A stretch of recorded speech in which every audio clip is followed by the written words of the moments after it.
Yung mga bro, kamusta? Today, ibibigay natin ang latest sa military updates na tiyak na magpapalakas sa ating adrenaline. May mga exclusive photos tayo na ipapakita kung saan makikita ang 4 na ASCOD-2 Subrolite tanks na kasama ang isang ASCOD Armored Recovery Vehicle. Ngayon, hindi ko alam sa inyo, pero yan ang isang nakakabilib na tanawin. Ngayon, eto ang twist, ang mga ito ay nakalaan para sa Philippine Army. Oo, narinig mo yun ng tama. Pero ang tanong, hindi pa natin tiyak kung saan kuha ang litrato na ito. Parang isang misteryo na kailangang malutas, at andito tayo upang malaman ang katotohanan. Base sa itsura, tila hindi pa na-induct sa serbisyo ang mga sasakyan sa Philippine Army. Baka nasa daan pa lang papunta sa kanilang destinasyon o bago lang dumating, fresh mula sa assembly line. Nakakakaba, di ba? Pero huwag muna tayo magpadalos-dalos sa mga conclusion.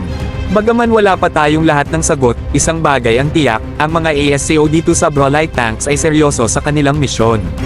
Sa kanilang maamo at makabagong disenyo, handang makipaglaban at ipagtanggol ang mga interes ng ating bansa ng may tiyak na lakas at tapang.